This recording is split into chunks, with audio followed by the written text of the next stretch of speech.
Get ready for a story of legal warfare and family conspiracy. Sumit's parents have found their final weapon against Jenny, and it's not an argument, it's a legal document. An inside source has revealed a sinister plot to use the law to not only destroy the marriage, but to financially destroy Jenny in the process. For 10 long years, we watched Jenny and Sumit fight against the world, against his family, against his secret first marriage, all for the sake of love.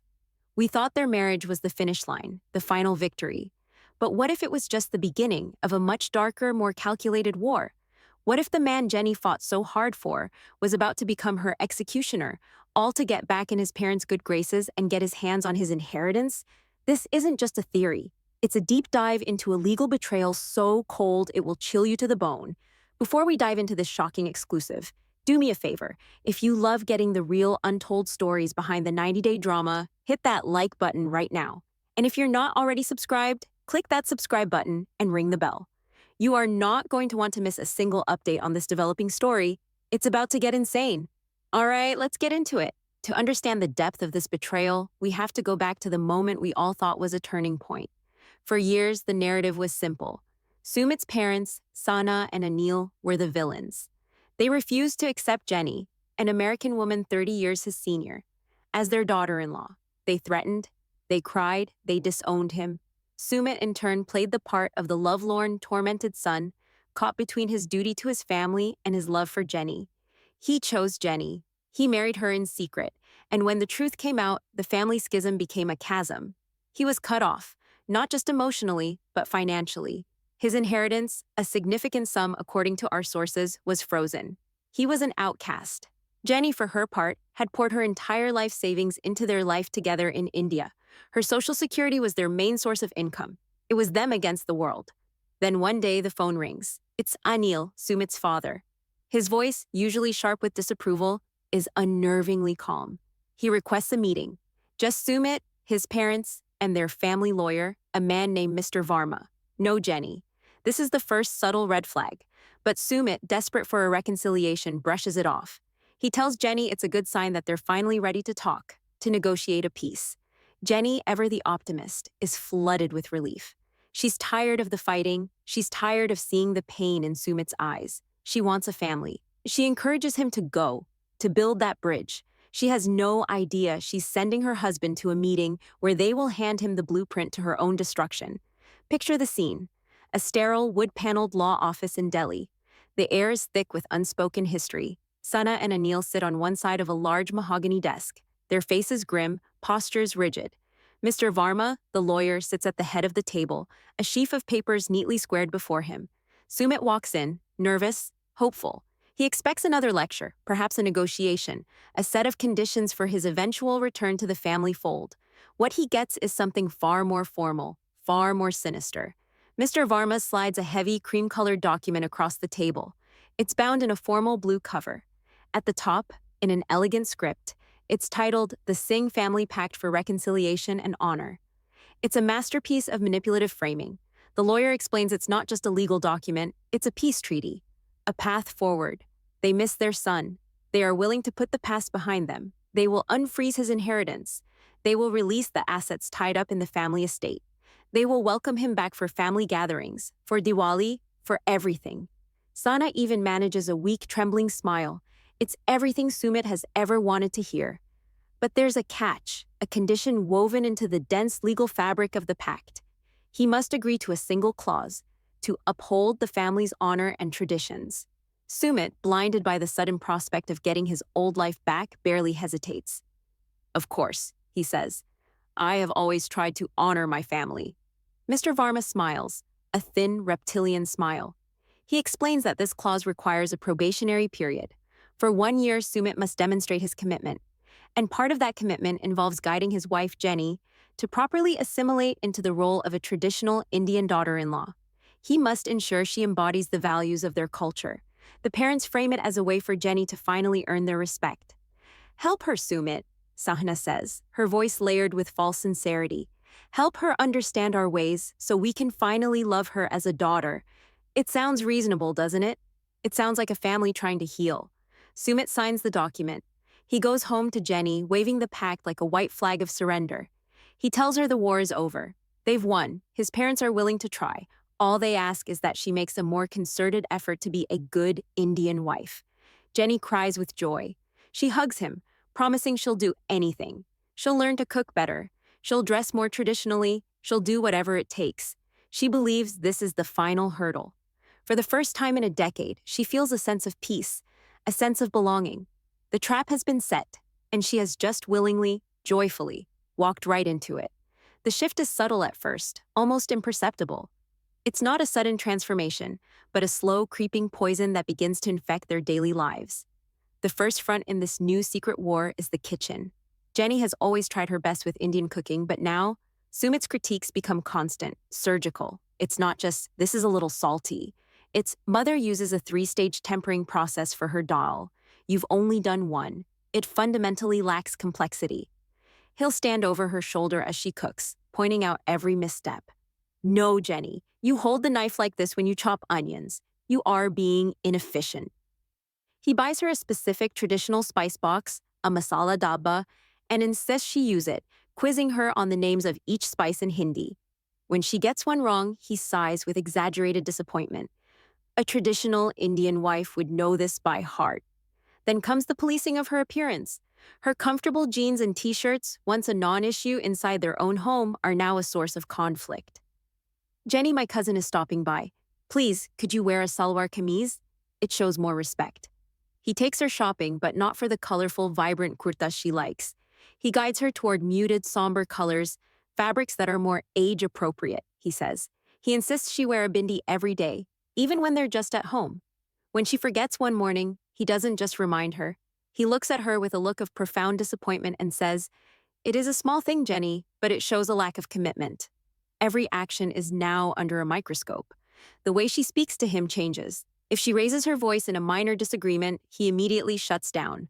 My mother never raised her voice to my father. A wife's voice should be gentle. He starts insisting she touch his parents' feet whenever they make a surprise visit, a sign of deep respect in Indian culture.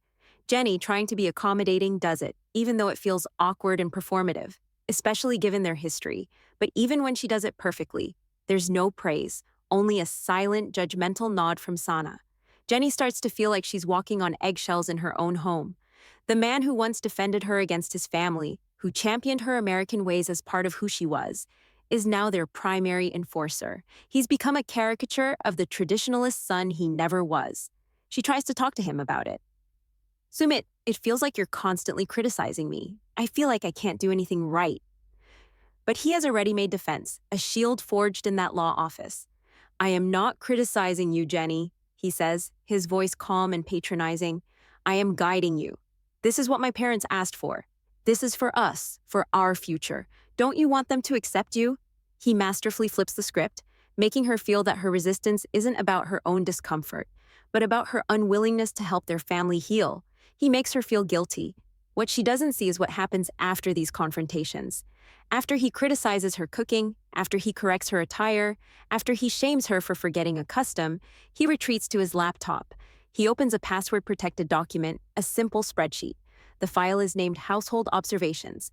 Inside are columns, date, incident, cultural failure, and notes. He meticulously logs every perceived misstep.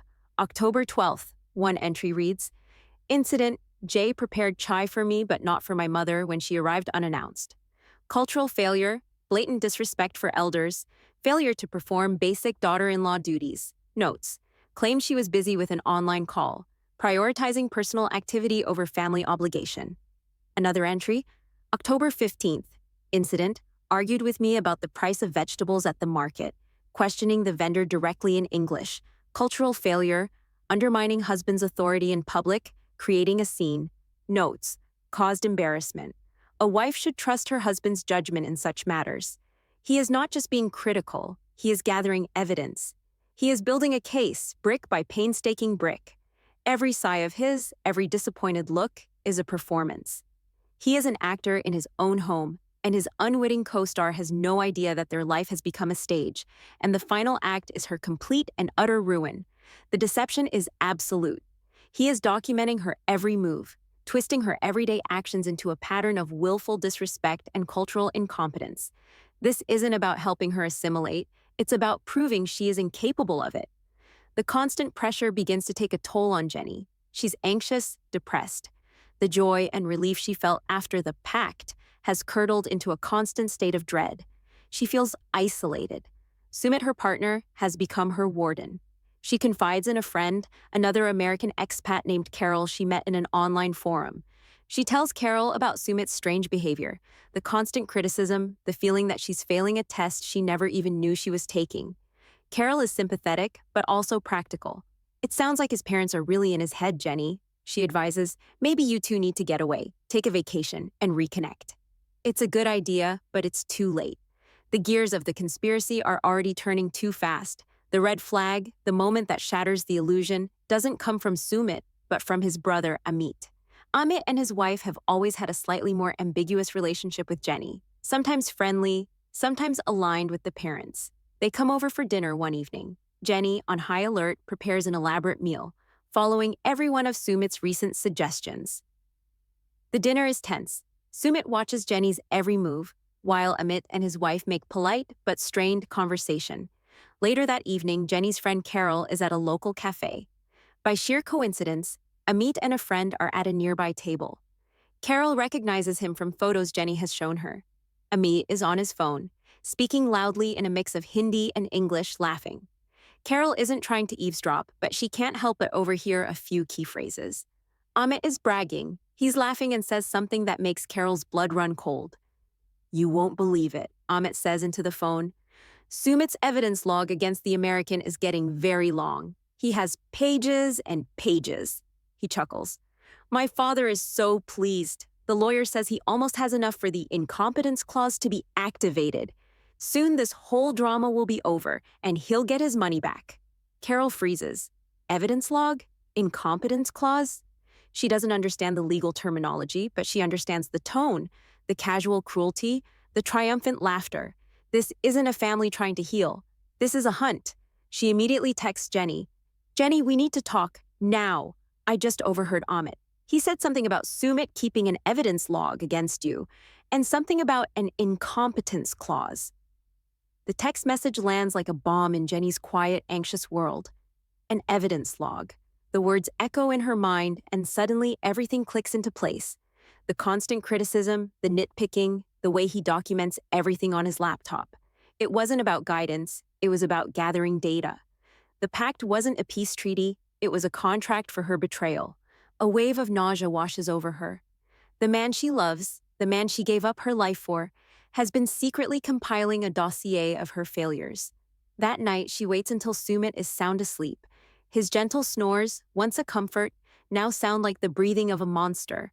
Her hands are shaking, but she's filled with a cold, desperate resolve. She slips out of bed and goes to their shared desk. The laptop is there, sleeping. She opens it. It requires a password. Her heart hammers against her ribs. What would it be? She tries the obvious ones. Their anniversary, his birthday, her name, nothing. Her mind is racing. Think. What has been the center of his world lately? The pact. His family honor. She tries Family Honor 2023. Access denied. She tries another, something that would be a private, cruel joke. Unfit, wife 1. Access denied. Then a thought strikes her, so sickeningly ironic it has to be it. He's doing all this for his inheritance, the money he feels he's owed. She types in my inheritance. Access granted. The desktop appears. Her breath catches in her throat. There's a folder right in the center of the screen, innocuously named Family Matters. She clicks it. Inside, there are 2 files and another subfolder. The first file is the spreadsheet. Household observations. She clicks it open, and there it is, her life for the past 6 months, cataloged and weaponized, page after page of entries, detailing every minor mistake, every cultural misunderstanding, every moment of her private life, twisted into a legal argument against her. November 3rd, wore a bright red kurta to a puja. Cultural failure. Red is for brides or festive occasions. Her choice was gaudy and demonstrated a lack of understanding of religious solemnity. November 10th, spoke to me in a demanding tone when I was on the phone with my father. Cultural failure. Emasculating her husband in front of the family patriarch. Insubordination. November 22nd, failed to properly serve tea to guests, handing the cups directly instead of using a tray. Cultural failure, ignorance of basic hosting etiquette causing shame to the family. She feels the bile rise in her throat. It's a horrifying day-by-day account of her failures. He had been recording her like a lab rat. Her husband was not her partner. He was a scientist observing her, waiting for her to fail. But the spreadsheet, as devastating as it is not the worst of it. The true smoking gun is in the subfolder. It's labeled legal strategy.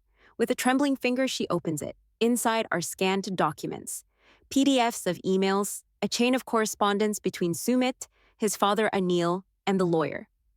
Mr. Varma, she opens the most recent one. Her eyes scan the cold black text, and the world falls away. The language is clear, precise, and utterly devoid of emotion. Mr. Varma is outlining the endgame. The email reads, Sumit, your documentation is excellent. The pattern of non-compliance and willful disregard for cultural norms is well established. We have more than enough to proceed. The next step is to file the petition. We will argue under a rarely used but potent clause in traditional family law that the marriage was entered into under the conditional expectation of the wife's full assimilation. Your logbook will serve as Exhibit A, proving her failure to meet these duties, thus rendering her an incompetent or unfit wife. Jenny has to read the words unfit wife 3 times before she can process them. It continues. This declaration will allow for an expedited dissolution of the marriage. Furthermore, regarding the assets, we will argue that your wife's financial contributions, her savings and Social Security which she used to support the household, were not joint marital property, but rather a conditional gift to you and the family. A dowry of sorts, offered in good faith that she would fulfill her role. Her failure to do so constitutes a breach of this unspoken contract, allowing us to file a claim for the full reclamation of those funds as compensation for the dishonor and trouble she has caused the family. There it is, the whole monstrous plot laid bare. It was never about accepting her. It was never about peace. It was a meticulously planned legal and financial ambush. They offered Sumit a deal, his inheritance and his family back, in exchange for Jenny's dignity and her life savings. He had to prove she was worthless to get what he wanted. He had to systematically document her flaws to have her declared legally unfit, a status that would not only end their marriage but brand her a failure and give his family a legal pretext to steal every last penny she had. She scrolls through the older emails. She sees her husband, in his own words, collaborating with his father and their lawyer. He asks questions. Will this be enough? How should I document this? What if she gets suspicious? He wasn't a victim of his parents' pressure. He was an active, willing participant. He was a co-conspirator in his wife's ruin. The man she had defended, the man she had loved through years of lies and obstacles, had been acting as a secret prosecutor in their own home. He looked her in the eyes, told her he loved her, and then went to his laptop to add another nail to her coffin. The betrayal isn't just emotional, it's a legal sneak attack of the highest order. The war she thought was over had simply moved underground, into her own home, into her own marriage bed. And the person leading the charge was the one person in the world she thought was on her side. She closes the laptop. The click of the lid sounds like a gunshot in the silent apartment. For a moment, she just sits there in the dark, the faint glow of the power button illuminating her face. There is no crying, not yet. The shock is too profound, too total. It's a physical sensation, a hollow void that opens up in her chest and sucks all the air out of the room. Her body feels like it's been filled with ice water. The man sleeping in the next room, the man whose snores are a familiar rhythm of her life, is a stranger. Worse than a stranger. He is her enemy, her assassin. She stands up on legs that feel like they don't belong to her and walks to the kitchen. She pours a glass of water, her hand shaking so violently that the glass rattles against her teeth. She looks around the small apartment they had made a home. Every object is now a piece of evidence in a crime scene. The spice rack Sumit bought her, a tool for her re-education. The salwar kameez hanging on a hook, a costume for her performance. The photo on the fridge of them smiling on their wedding day, a grotesque lie. He was smiling, knowing even then that this was all conditional. Her entire life here, her entire 10-year struggle, has been a sham. It was a long, elaborate audition for a role she was never meant to get. And he was the casting director, the judge, and the jury, all while pretending to be her leading man. A new feeling begins to push through the shock. Something hot and sharp. Rage. a pure, undiluted fury that burns away the tears before they can even form. How dare he? How dare they? After everything she sacrificed, her country, her family, her friends, her financial security, she had poured the remainder of her life into this man, into this relationship, and he was repaying her by plotting to leave her destitute and legally branded as unfit. The word is a branding iron on her soul. Unfit. As though she were an animal, a piece of faulty equipment to be discarded. She walks back to the bedroom and stands over him. She watches him sleep, this man-child who couldn't stand up to his parents, so he decided to crawl back to them over the wreckage of her life. She sees the weakness in his face, the soft pout of his lips. He isn't a monster. He's worse. He's a coward. A monster has conviction. Sumit has none. He simply chose the path of least resistance, and that path required him to sacrifice her. The thought makes her want to scream, to shake him awake and claw at his face, but she doesn't. A cold, hard clarity descends upon her. Screaming is what they expect. A hysterical, emotional American woman. That's who he's been documenting in his little logbook of lies. She would not give him the satisfaction. She would not be the character he had written for her. She goes back to the laptop. Her hands are steady now. She reopens it, typing "My inheritance" with a grim satisfaction. She opens the folder. Family Matters. She takes a USB drive from her purse, plugs it in, and copies the entire folder. Then, she opens her email. She attaches the folder to a new message and sends it to Carol. The subject line is "Evidence." Then she sends it to her own private secondary email account, one Sumit doesn't know exists. And for good measure, she uploads the entire folder to a cloud storage account. She covers her tracks, deleting the sent emails from the outbox and clearing the browser history. The evidence is now secure. It is decentralized. Whatever happens to this laptop, whatever he tries to deny, she has the proof. She has his own words, his father's words, his lawyer's words. She has the smoking gun. The next morning, Jenny becomes the greatest actress of her life. When Sumit wakes up, she smiles at him. "Good morning, sweetheart," she says, her voice impossibly light. He is groggy, unsuspecting. He has no idea that the woman standing before him has seen the blackness of his soul. He talks about his day, about errands he needs to run. Jenny nods and listens, making him breakfast.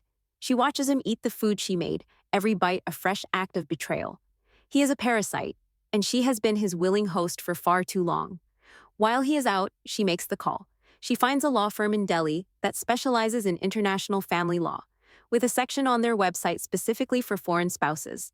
She asks for the head of the department, a woman named Anjali Sharma. She is put through immediately. Jenny, in a hushed, urgent voice, explains her situation. She doesn't give the whole story, just the basics. She is an American citizen, married to an Indian man, and she believes his family is using a legal loophole to try and dissolve the marriage and seize her assets. There is a pause on the other end of the line. Then Ms. Sharma's voice, crisp and professional, cuts through the static. "The unfit wife provision," she says, not as a question, but as a statement. It's an archaic, misogynistic piece of legal code, a relic of a time when a wife was considered property. It is rarely invoked in modern courts, but when it is always with malicious intent. It is designed to completely disempower the woman. "Tell me, has your husband been documenting your behavior?" Jenny's blood runs cold. "Yes," she whispers. "How did you know?" Ms. Sharma sighs. "Because that is the playbook. They build a pattern of incompetence. They'll claim you failed to respect elders, failed to run the household according to their standards, failed to assimilate. It is a disgusting strategy, and it is designed to prey on the vulnerability of foreign women who are not familiar with the system. You did the right thing by calling me. Do not confront him. Do not let him know you know anything. Continue to play your part. But from this moment on, you are gathering your own evidence. We will fight this. They wanted a war. Now they will get one." Hanging up the phone, Jenny feels a surge of strength. She is not alone. The fog of shock and grief is beginning to lift, replaced by a steely determination. She spends the rest of the day in a flurry of quiet activity. She uses her phone to take pictures of Sumit's logbook on the laptop screen. She forwards the incriminating emails to Ms. Sharma's office. She begins to write her own log, a rebuttal. She documents every time Sumit praised her cooking before the pact, every time he thanked her for her financial support, every loving text message he ever sent. She is building a countersuit, a case not just for her defense, but for his fraud. That evening, she tells Sumit she wants to make a special dinner for him. A real traditional Indian meal, she says with a brilliant smile, to show you and your parents how much I'm trying. Sumit is thrilled. This is perfect for his narrative. He sees it as yet another data point for his logbook. The subject is attempting to comply, but will likely fail, further proving her incompetence. He has no idea he's a lamb being led to the slaughter. Jenny spends hours in the kitchen. She follows a recipe for his favorite dish, paneer butter masala, to the letter. She makes the naan from scratch. She sets the table perfectly, with the nice dishes they never use. She puts on the somber-colored salwar kameez he likes so much. She puts on the bindi. She plays the part of the perfect subservient Indian wife. When he sits down at the table, his face beams with pride. "Jenny, this is amazing," he says, tasting the food. "You've done so well. My mother would be impressed." "I'm so glad," Jenny says, her voice as smooth as silk. She watches him eat, letting the silence stretch. She waits until he's taken his last bite, until he is full and satisfied and unsuspecting. Then she speaks. "So, is this good enough to go in your logbook?" Sumit freezes, a piece of naan halfway to his mouth. He gives a nervous laugh. "What logbook? What are you talking about?" "The evidence log," Jenny continues, her voice still unnervingly calm. "The one you keep on the laptop, the household observations spreadsheet.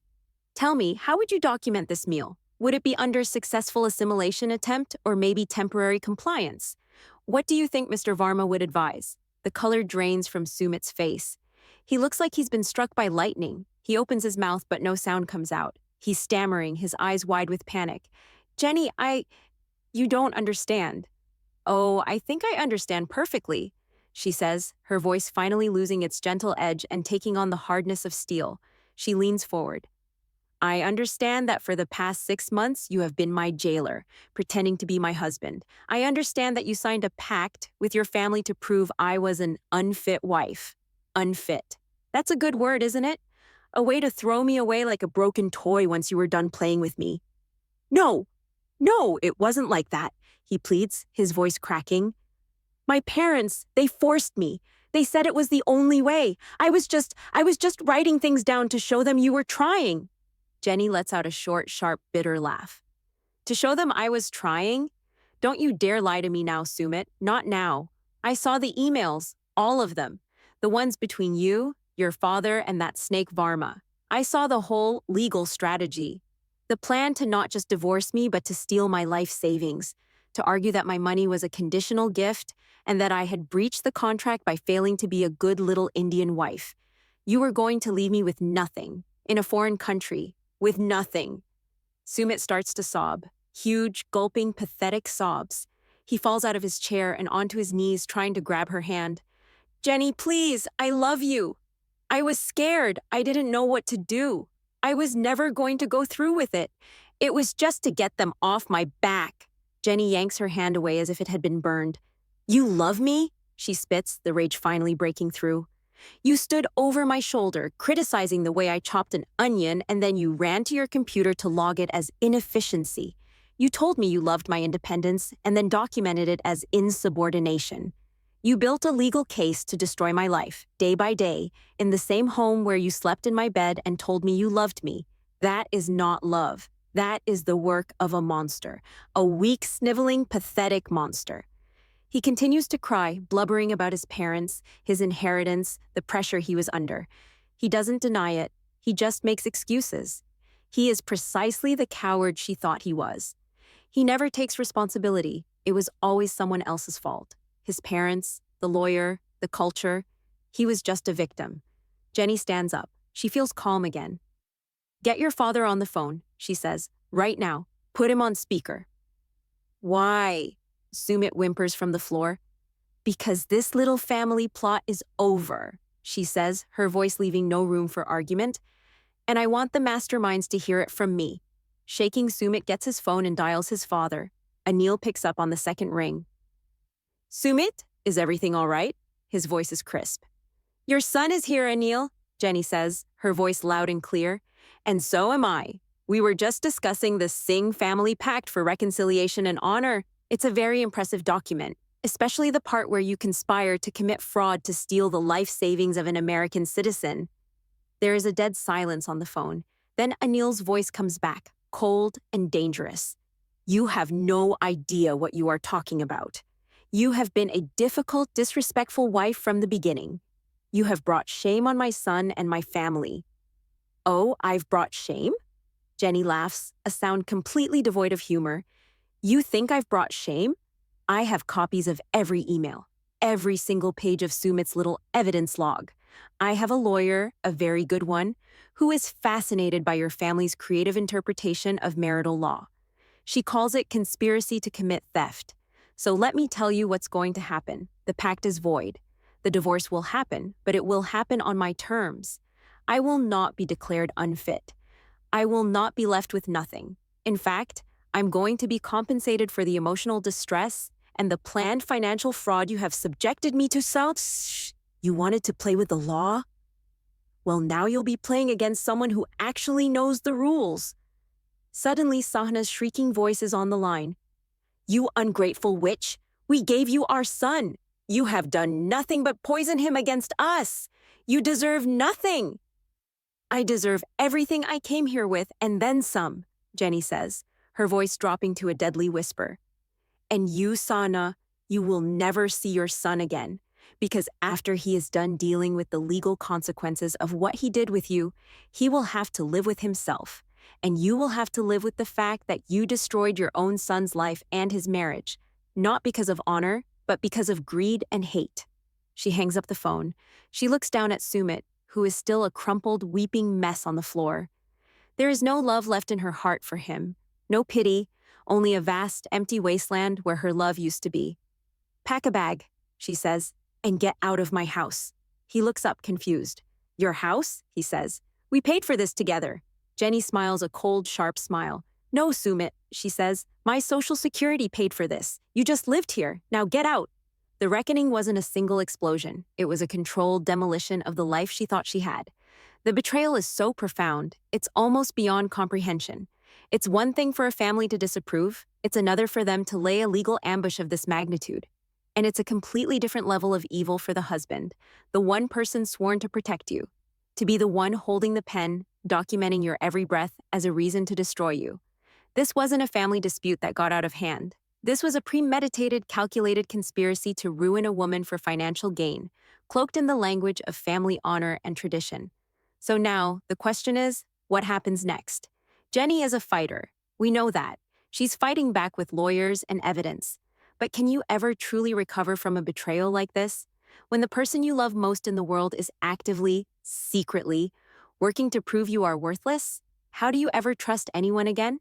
The emotional scars from this will last far longer than any legal battle. This story isn't just about a marriage ending. It's about the terrifying reality that sometimes the person you're most afraid of is the one sleeping next to you. I have to ask you, what is more disgusting here? The family's cold, manipulative plot to use their son as a weapon and exploit the law for their own greed? Or Sumit's spineless, willing participation in the scheme to betray the woman who gave up everything for him? Is he a victim of a toxic family system? Or is he a villain in his own right? There's a lot to unpack here, and frankly, there are no easy answers. Is there any coming back from this kind of betrayal? Could you ever forgive a partner who did this to you? Let me know your honest thoughts in the comments below. This story is far from over, and you know we will be following every single development. Make sure you are subscribed with the notification bell on, because the next chapter of this legal war is going to be explosive.